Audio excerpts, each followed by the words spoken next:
Ooh, want some tea? Spill the tea? Bonsoir, c'est PL Cloutier. Ceci est une vidéo hors série. J'ai fait du thé parce que, préparez-vous, aujourd'hui je spill the tea. Je me suis demandé si j'allais faire cette vidéo-là ou si j'allais faire comme d'habitude puis juste laisser ça passer. Mais mon oncle est un peu à bout. Je sais pas si vous avez vu ça passer. Moi, je l'avais pas vu passer. C'est parce qu'on m'a tagué dans un article que je suis au courant que cet article existe. C'est du Journal de Montréal, de la journaliste, il faut-tu l'appeler de même? L'animatrice, la chroniqueuse, la critique, je ne sais pas c'est quoi comme son titre officiel, là, mais Sophie Durocher, 53 ans, j'ai décidé que j'allais dévoiler son âge, vous allez comprendre pourquoi plus tard, mais elle a écrit un article, puis j'ai comme envie de vous le lire pour que vous sachiez de quoi il s'agit, puis honnêtement, là, c'est vraiment pas si intense à propos de moi, mais ça m'a quand même un peu piqué, genre, son truc, parce qu'il y a comme une critique de mon livre Tout va bien été. Puis honnêtement, là, qu'on critique mon livre, j'ai aucun problème avec ça. Qu'on n'aime pas le style, qu'on n'aime pas les sujets, qu'on n'aime pas les photos, la mise en page, qu'on n'aime pas le prix, whatever. Si on veut parler contre mon livre, ça me dérange pas. Ce que j'aime pas, c'est qu'on remette en question la validité de mon projet d'avoir écrit un livre, juste qu'on remette en question la légitimité que j'ai d'avoir eu ce projet de livre-là. On dirait que ça m'énerve bien gros parce que c'est quelque chose que je ressens depuis que ce livre est sorti et depuis que je suis sur YouTube. Ça fait que je vais vous lire l'article pour qu'on soit tous sur la même, on the same page, puis après ça, je vais comme vous dire ce que j'en ai pensé. Donc, le titre de cet article de Sophie Durocher, 53 ans, « Des biographies biodégradables ». Ça a été publié ce matin à 5 h du matin. Spoiler alert, d'après moi, c'est pas elle-même qui l'a mis en ligne. Elle devait dormir. OK, alors ça commence comme ça. On a eu la biographie de Céline Dion, la biographie du mari et agent de Céline Dion, la biographie de la sœur de Céline Dion. On vient d'avoir la biographie de l'ex-chef d'orchestre de Céline Dion. Aura-t-on droit bientôt à la biographie des enfants de Céline, la biographie du styliste de Céline et la biographie du préposé à l'entretien de la piscine de Céline Dion? C'est pour quand? La cour est pleine. Sérieusement, j'ai rien contre les biographies des vedettes, mais là, on a atteint le point de saturation. Dans le journal, mercredi, ma collègue Sandra Godin parlait carrément d'une avalanche. Elle a recensé pas moins de 25 titres qui se retrouvent sur les tablettes des librairies. Imaginez les forêts qu'on a décimées pour publier toutes ces histoires. Petit conseil aux autobiographes, attendez d'avoir une vie avant de raconter votre vie. Attendez d'avoir une carrière avant de raconter votre carrière. Deuxième conseil aux autobiographes, on n'a pas besoin de tout savoir en détail sur votre vie intime. Maë Paiement, qui publie Le tourbillon de la vie, raconte son parcours de comédienne et de femme d'affaires. Mais avait-elle besoin de raconter pendant 3 pages des anecdotes sur la façon dont elle coupe les ongles de ses enfants? On s'entend quand une personnalité écrit un livre pour partager un moment difficile, sensibiliser à une cause ou lever le voile sur un pan obscur de sa vie, la biographie a valeur thérapeutique. Ingrid Falaise avec Le Monstre, Varda Étienne avec Maudite folle, Étienne Boulay avec Le parcours d'un battant, Face à face de Michel Courtemanche, ou encore, il y a plusieurs années, le fameux Briser le silence de Nathalie Simard sur les sévices sexuels qu'elle a souffert aux mains de Guy Cloutier. Quand on a eu une vie et une carrière comme Denise Bombardier, Jeannette Bertrand ou Denise Filiatro, on a le recul nécessaire pour partager avec d'autres nos leçons de vie. Mais quand je vois Noémie Dufresne, influenceuse de 21 ans qui a écrit sa bio intitulée « Un like à la fois », je ne like pas trop. L'influenceur PL Cloutier a 32 ans. Il a écrit « Tout va bien été » dans lequel il parle de ses abonnés dans une école secondaire anglophone, son bal définissant, son premier appartement, tout en affirmant au Journal de Montréal que ce n'est surtout pas une autobiographie. Dude, si tu as écrit un livre dans lequel tu racontes ta vie, c'est une autobiographie. Beach Day Everyday. Olivier Primo, propriétaire du Beach Club et coach à XOXO, n'a que 32 ans, mais il publie mercredi prochain « Parce que mon père est riche ». C'est le titre. Voici comment il présente son bouquin sur son compte Instagram. Dans ce livre, je vous raconte tout mon cheminement de mon enfance jusqu'à aujourd'hui.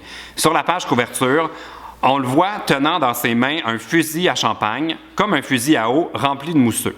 J'espère qu'il va l'apporter à ses séances de signature au prochain Salon du Livre et qu'il partagera ses bulles avec les écrivains québécois qui bûchent sur leurs romans ou leurs essais pendant des années et qui réussissent de peine et de misère à en vendre 200 exemplaires.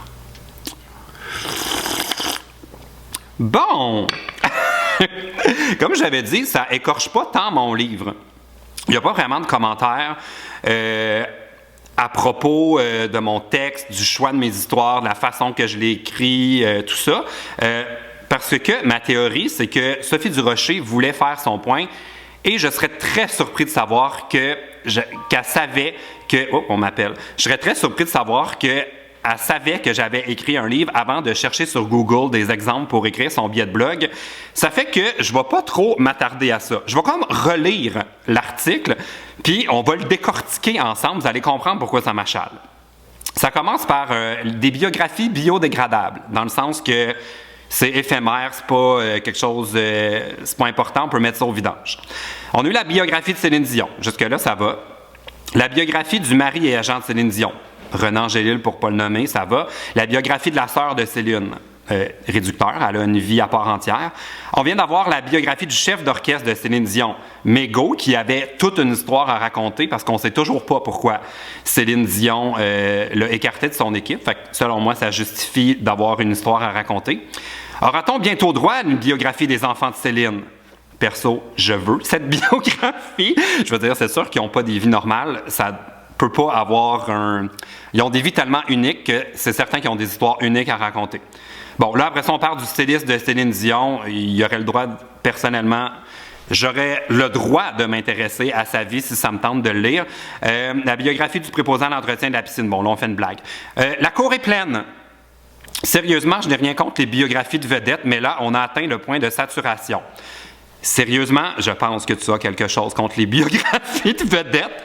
C'est le point principal de ton article. Dans le journal Mercredi, ma collègue Sandra Godin parlait carrément d'une avalanche. Elle a recensé pas moins de 25 titres qui se retrouvent sur les tablettes des librairies. Ça, en gros, ce qu'il faut comprendre, c'est qu'elle lisait le journal de Montréal et elle a trouvé, dans le travail d'une collègue, un sujet pour sa colonne. Ce que j'appellerais pas se forcer trop. Imaginez les forêts qu'on a décimées pour publier toutes ces histoires. Quelque chose que je trouve très ironique venant de quelqu'un qui écrit une chronique quotidienne, clairement pas si travaillée, dans un journal qu'on livre à la porte des gens le matin. Mais ça, c'est une toute autre histoire. Petit conseil aux autobiographes, attendez d'avoir une vie avant de raconter votre vie. Attendez d'avoir une carrière avant de raconter votre carrière. Et ça, c'est clairement le point qui me dérange. C'est pour ça que j'avais envie de faire un reply, là.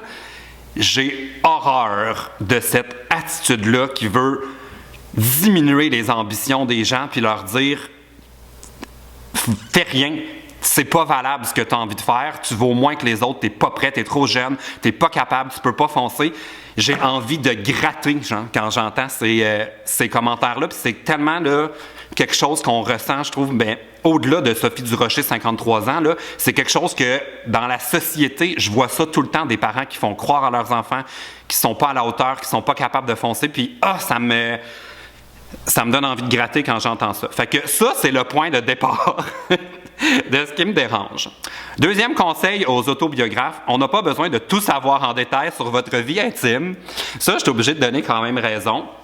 Ceci dit, Sophie Durocher, 53 ans, si, après tes recherches sur Google à propos de mon livre, ça t'a donné le goût de le lire, prépare-toi, il y a quand même certains chapitres que tu n'aimeras pas, parce que je raconte mes injections Vampire Facelift.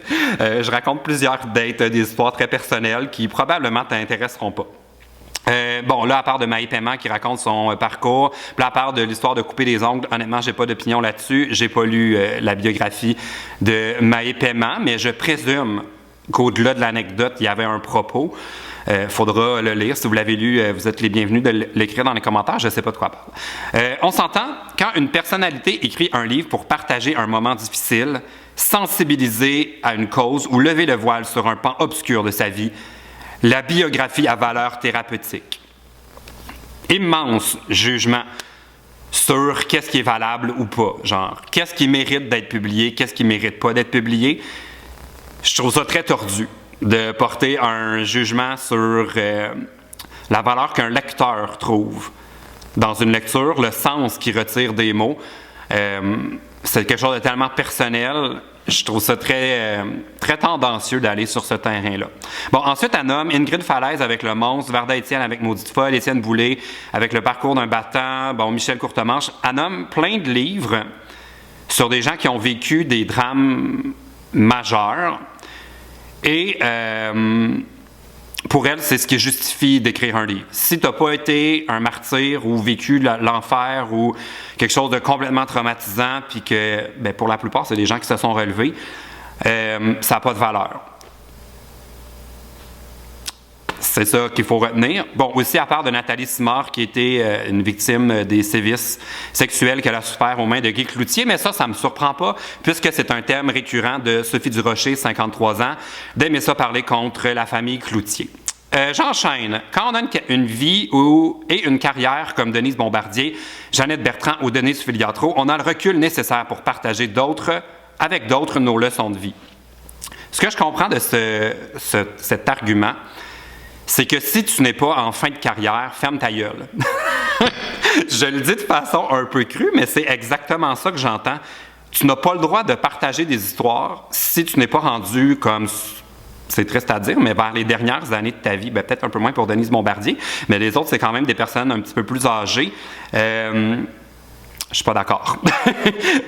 Je suis pas d'accord. J'ai bien de la difficulté à m'imaginer quand j'avais 13-14 ans, vraiment avoir de la curiosité de lire la vie de personnes qui sont tellement plus âgées que moi, qui ont 4 fois mon âge, si c'est pas 5-6 fois. J'ai pas de mots pour dire à quel point je suis pas d'accord avec ça. Je trouve ça tellement une prémisse, puis je trouve que c'est très symptomatique des gens qui sont dans les médias depuis des années, de penser que si c'est un contenu qui s'adresse à la jeunesse, c'est pas valable. Ensuite, mais quand je vois Noémie Dufresne, influenceuse de 21 ans, qui a écrit sa bio intitulée « Un like à la fois, je ne like pas trop ». Je vais lire le paragraphe à propos de moi avant de commenter là-dessus. L'influenceur P.L. Cloutier a 32 ans. Ouais, pourquoi dire mon âge? C'est mon mensonge depuis toujours. C'est ma blague avec les abonnés. J'haïs les grands journalistes enquêteurs qui sont comme voyez comme je suis perspicace, j'ai trouvé son âge. Au fruit d'une recherche de 3 mots sur Google. On dirait qu'ils disent mon âge juste pour montrer qu'ils ont fait des recherches, mais honnêtement, là, quelqu'un qui cherche mon âge, c'est le premier résultat qui sort sur Google, comme vous n'êtes pas des grands enquêteurs. Bon, il a écrit Tout va bien été, dans lequel il parle de ses années dans une école secondaire anglophone, son bal définissant, de son premier appartement, tout en affirmant que ce n'est pas tout en affirmant au Journal de Montréal que ce n'est surtout pas une autobiographie. Dude, si tu as écrit un livre dans lequel tu racontes ta vie, c'est une autobiographie. Dude! Sérieusement, je suis un peu parti à rire parce que je connais pas Sophie Durocher, 53 ans. Je l'ai jamais rencontrée de ma vie. Je n'écoute pas ses émissions. Je la connais de réputation. Elle m'appelle Dude! Genre, tu me connais pas. Un peu de respect. Je t'appellerais pas genre... oh non, je dirais rien. J'allais dire des mots pas gentils. Mais Dude! Comme, qui dit ça de nos jours? Dude! En tout cas, ça m'a comme fait sourciller, mais ça m'a dérangé. Quand je vois elle parle de Noémie Dufresne en diminuant sa démarche et en laissant sous-entendre que je fais partie du même groupe d'influenceurs, ce qui est pour moi un autre raccourci quand même important de penser que les influenceurs, on est tous la même et seule unique personne, on fait tous la même chose. Les influenceurs sont tous différents. C'est comme dire que j'aime pas les influenceurs, je l'ai dit souvent. C'est comme dire, moi j'aime pas les humoristes, c'est impossible. Il y en a un qui va te faire rire. Ça prend un certain effort pour comprendre les influenceurs, mais on n'est pas une seule et même espèce. On a des styles très différents. Bon, par rapport à Noémie Dufresne, encore une fois, elle mentionne son âge avant de mentionner mon âge, et on comprend plus tard dans le texte que c'est une stratégie pour clairement diminuer la crédibilité de ce qu'on fait, de notre démarche, de notre importance. On est trop jeune pour que ça ait de la valeur, elle le dit. C'est Jeannette Bertrand que ça prend, c'est Denise Filiatro puis Denise Bombardier pour avoir un contenu crédible et pertinent. Donc, on est trop jeune pour ça. Et ça m'énerve d'entendre ça parce que c'est un propos qui revient tout le temps des employés des médias qui sont là depuis longtemps, de vouloir diminuer le travail des influenceurs, et ça, je commence à en avoir jusque-là. Je suis un peu tanné qu'on soit la risée des gens qui sont à l'emploi d'un groupe médiatique, des gens qui depuis toujours sont des employés du projet de quelqu'un d'autre, des gens qui critiquent nos façons de faire sur des bases qu'ils ne connaissent jamais, qu'ils n'ont jamais connues. Je sais comment ça fonctionne. Sophie Durocher, 53 ans, a probablement écrit son article dans un email qu'elle a envoyé à un rédacteur qui a fait la mise en ligne, choisi l'image, choisi le titre, qui a publié ça de façon automatique. L'effort de Sophie Durocher, ça a été de se pencher pour ramasser son journal quand quelqu'un est venu livrer à 5 heures du matin chez eux, me faire critiquer par des gens dont le seul souci technique, c'est de savoir quand je vais aller en studio, je vais-tu trouver une place pour stationner ma BM? Je suis tanné! C'est rare que je le dis puis que je suis aussi direct comme ça, mais l'espèce de mépris sur les influenceurs, comme quoi on est des bébites qui servent juste à faire la publicité, qu'on a des démarches pas crédibles, qu'on travaille pas fort, on fait tout nous-mêmes. Arrêtez de nous mettre dans le panier des gens des médias qui sont des employés d'organes de médias. On n'est pas syndiqués, on n'a pas de plan de retraite, on n'a pas de département des ventes qui nous trouve des commanditaires pour imprimer dans nos décors puis boire dans des tasses avec des logos de compagnie dessus dans un studio de télé. On fait tout nous-mêmes. Donnez-nous un break. Ce qu'on fait, c'est du miracle. On réussit à rejoindre un auditoire qui dépasse les frontières du Québec, ce que vous ne pouvez pas faire dans votre contexte médiatique. Vous devriez applaudir ce qu'on fait au lieu de toujours être en train d'essayer de le diminuer. Ah, ça m'énerve! My God! J'ai pas l'habitude de me choquer comme ça. Je vais détester me voir choqué comme ça quand je vais publier cette vidéo-là parce que c'est moi qui vais faire le montage. Je ne l'enverrai pas dans un courriel pour que quelqu'un la mette en ligne à ma place. Je sais que je vais détester me voir dire ça, mais c'est quelque chose que je traîne depuis le jour 1 sur ma chaîne YouTube. Ce qu'on fait n'est pas reconnu à sa juste valeur. Ce que font les influenceurs québécois devrait être applaudi, célébré et encouragé. On ne devrait pas être diminué systématiquement dans les articles des employés syndiqués d'organes médiatiques. Bref, c'était la parenthèse à propos de ça. Je vais continuer la lecture de l'article de Sophie Durocher, 53 ans. Beach Day Every Day. Là, elle parle de la biographie d'Oli Primo, qui est un autre entrepreneur qui fait tout lui-même et qui n'en doit pas une, à part peut-être à son père, parce que c'est le titre de sa biographie. Oli Primo, propriétaire du Beach Club et coach à XOXO. On va mentionner l'émission qui fait partie du même groupe média que le journal pour lequel Sophie Durocher écrit. Oli Primo n'a que 32 ans. Encore une fois, une tactique pour diminuer ce qu'il fait. Mais il publie mercredi prochain parce que mon père est riche. Voici comment il présente son bouquin sur son compte Instagram. Dans ce livre, je vous raconte tout mon cheminement, de mon enfance jusqu'à aujourd'hui. Sur la page couverture, on le voit tenant dans ses mains un fusil à champagne comme un fusil à eau, mais rempli de mousseux. Couverture que j'ai vu passer sur Instagram de Oli Primo, pas d'un organe médiatique qui a fait sa promotion à sa place. Et je suis obligé de dire que je la trouvais très drôle, la couverture. Puis effectivement, j'étais comme shit, il y a une DA pour vrai dans son... une direction artistique dans sa couverture. J'étais content parce qu'on voit souvent des biographies avec des photos extrêmement simples. On mentionnait plutôt Denise Filiatro et d'autres biographies. Je veux dire, on ne s'est pas forcé trop sur les couvertures, puis c'est correct. Chacun fait ce qu'il veut. Mais je trouve très belle la couverture du livre d'Oli Primo. Mais elle utilise ça pour dire « J'espère qu'il va l'apporter à ses séances de signature au prochain Salon du Livre et qu'il partagera ses bulles avec les écrivains québécois qui bûchent sur leurs romans ou leurs essais pendant des années et qui réussissent de peine et de misère à en vendre 200 exemplaires. » Je vais prendre une gorgée de thé avant de réagir. Ce que Sophie Durocher ne sait pas, c'est qu'elle me donne raison dans un truc que j'ai dit à l'émission de Marina Orsini, qui a été enregistrée il y a 3 semaines, mais qui va passer au mois de novembre. Les influenceurs, on est toujours vus de haut. Et j'ai dit ça à Marina Orsini. Quand j'ai sorti mon livre, je n'ai pas été invité dans les émissions de littérature. J'ai été invité dans des émissions de service, dans des trucs qui ne parlent pas de littérature, comme si mon livre avait moins de valeur que le livre de n'importe quel autre auteur. Quand je sais les dizaines de milliers de copies qu'on a vendues, je trouve que le phénomène des livres d'influenceurs et de youtubeurs est 100% pertinent dans un contexte où on parle de littérature parce que c'est un réel phénomène. Avec les livres de cuisine, ce sont les livres qui sont les plus populaires en librairie. Ce sont les livres qu'on retrouve dans les sommets de palmarès quand les livres sortent. De cracher là-dessus sur la base de « Mon Dieu, c'est pas des vrais auteurs », je trouve ça tellement comme méprisant envers les goûts et intérêts du public. C'est aussi méprisant dans toute la stratégie de mise en marché qu'il y a autour de nos livres. On ne sort pas des livres puis c'est magique. Il y a une planification qui est faite avant la sortie de nos livres. On fait des contenus. On a bâti des tribunes pour pouvoir annoncer la sortie de nos livres. On ne fait à peu près pas de publicité et on réussit à obtenir des positions dans les palmarès des ventes et avoir effectivement des gens qui ont envie de venir nous voir au Salon du Livre. Et je sais que ça doit être extrêmement frustrant quand on est un auteur de carrière qui n'a pas d'autres tribunes que les pages de ses livres pour se faire connaître. Puis je sais que ça doit être extrêmement ça doit attiser comme de la jalousie ou de l'envie ou de la frustration parce que c'est sûr qu'on entraîne au courant d'une vie. Puis de voir que des gens qui ont écrit des livres, qui n'ont pas une démarche qui s'étale sur plusieurs années, faire courir des foules, je me mets dans les souliers de ces auteurs-là et je le sais ça doit être quoi parce que moi je l'ai senti toute ma vie jusqu'ici par rapport aux animateurs de télévision.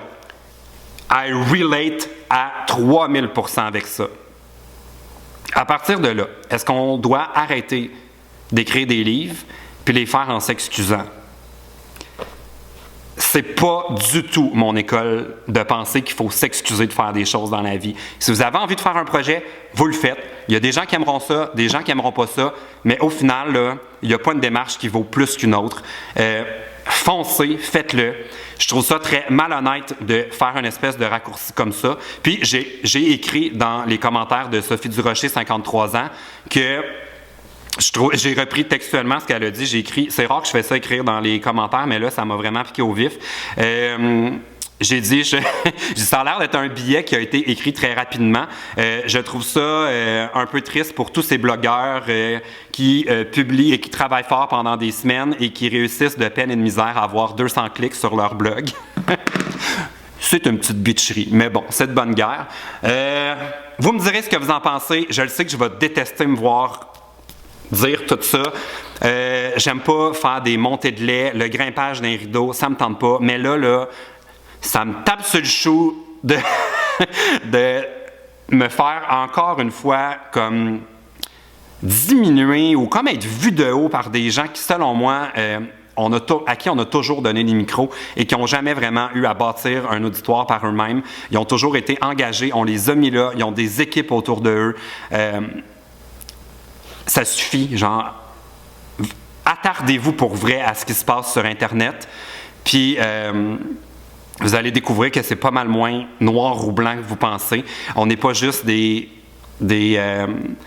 gens qui posent en maillot de bain pour essayer d'avoir le plus de likes possible avec des follow-back puis des histoires comme ça. C'est pas juste des robots à like puis des likes achetés. Il y a du vrai monde qui nous suivent. S'ils ont envie de nous suivre, ils doivent avoir une raison. Puis remettre ça en question, c'est remettre en question leur intelligence. Et ça m'énerve. Fait que vous me direz ce que vous en avez pensé dans les commentaires. Je vais aller réchauffer mon thé et je vais revenir de meilleure humeur la prochaine fois. Bye. OK, bye. Oh mon Dieu, j'aime pas ça faire ces vidéos-là.